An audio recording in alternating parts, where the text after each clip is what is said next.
For clubs at the very top of the table, the January window is generally a time to fix depth problems that could derail a title challenge. And although they look well clear of the rest of the field in the Premier League this season, Liverpool definitely do have some areas that can be addressed in their squad. Not least because they decided to do minimal business last summer. So the question is, what sensible transfers could Liverpool make to give themselves the best chance of maintaining their momentum in the second half of the season? That's right, this is Sensible Transfers, where we look for weaknesses in squads and identify solutions to those problems. Remember, this is not what we think the clubs will do, it's what we as football analysts think they should do. Now, although the question about Liverpool's squad development is who replaces Mo Salah, he isn't an immediate problem, so let's start off by talking about Liverpool's left-back situation. With Andy Robertson starting to age out and Kostas Tsimikas not really challenging him for his place in the team, the left-back slot is definitely the weakest position in Liverpool's starting 11, and certainly feels like the area where they can find the most feasible upside in the market this January. On top of this, there's also the added intrigue of the Trent Alexander-Arnold situation. If he should leave to join Real Madrid, then his replacement Conor Bradley is much more of a traditional width-holding fullback profile, which means that Liverpool can be much more flexible with the kind of fullback they bring in on the left. Now, generally, Arne Slot likes his fullbacks to be relatively flexible, not really inverting them in the same way that Pep Guardiola does to operate as pivots in build-up, but being able to play much more narrowly than traditional fullback profiles, and often getting into these central areas high up the pitch. You could probably call them underlapping fullbacks. Quilinci Hartmann, who played left-back for Slot at Feyenoord, is a really good example of this. So in this game against Roma, you can see him operating almost as an outside centre-back with the other fullback much higher up the pitch. He does operate as a more classic fullback in the wide channels, so here you can see him getting an assist from a deep cross, but he does also like to take up more central positions, so in this sequence you can see him coming inside after he's played the ball to then help out in a more central area. Now, Hartmann would have been a nice pickup for Slot at Liverpool potentially, even with the question about whether or not he could make the step up from the Eredivisie, but unfortunately he had knee surgery back in March and he hasn't played since. Two names that are often brought up in the Liverpool left-back conversation are Bournemouth's Milos Kerkez and Fulham's Anthony Robinson, who are both having really good seasons this year. But on top of the fact they're playing for rival Premier League sides, which would push their value right up, there's also questions about their ability to play inside. For example, the data shows that Robinson clearly operates as an overlapping fullback for Fulham, especially if you look at where he's creating his chances from. Of course, this isn't to say that either player couldn't play inside,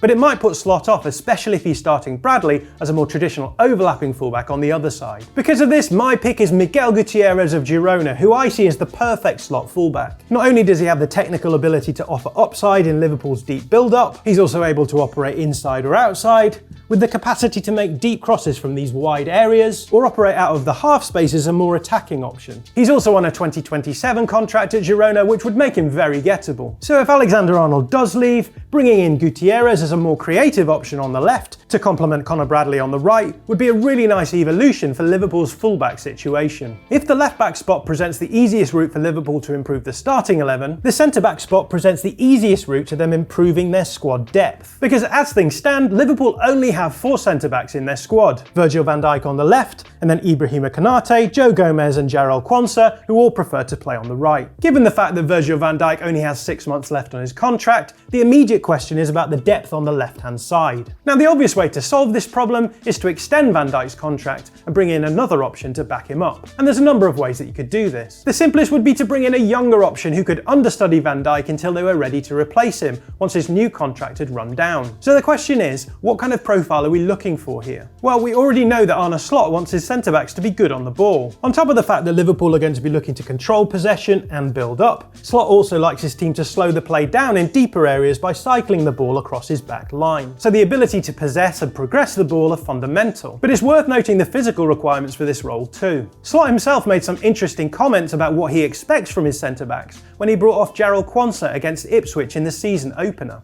He said, "We don't have to speak about tactics if we lose so many duels, and that was what we did.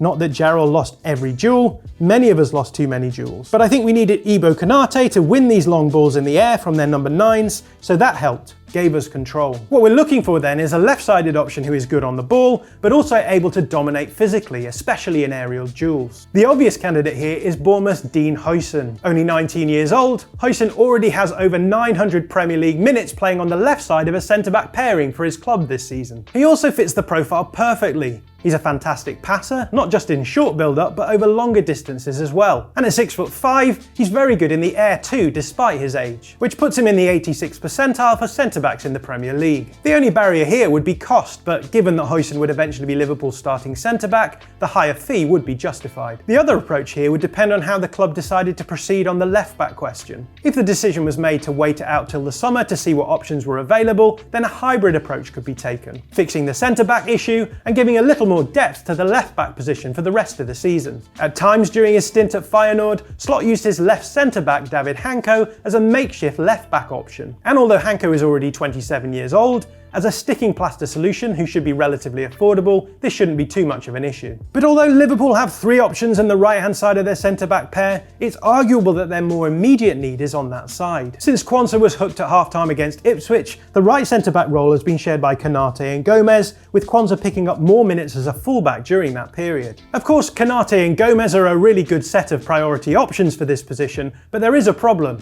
They're both incredibly injury-prone. Over the course of the season, there's been 10 games where one or the other of them hasn't been available, which is around 50% of the games so far. So although there's depth at right centre-back, it's not as robust as it looks on paper. On top of this, Van Dijk hasn't had an injury since the 22-23 season, and both Konate and Gomez can play on the left. All of which suggests that the sensible thing to do here is to bring in a right-sided option. With this in mind, my pick is Ousmane Diomande at Sporting in Portugal. Although he's only 21 years old, Diomande has been a starting option for his club since he signed from Midtjylland in 2023, which means he now has 2 seasons of experience under his belt. Diomande is the perfect profile fit for Arne Slot. This season he's well above the 95th percentile in the Primera Liga for both passes attempted and pass completion. And he also comes in at the 90th percentile for aerial win percentage too. On top of this, he's in the upper 95th percentile for touches, indicating that he's a comfortable possessor of the ball. Oh, and he also shows up for the most important metric here too, availability.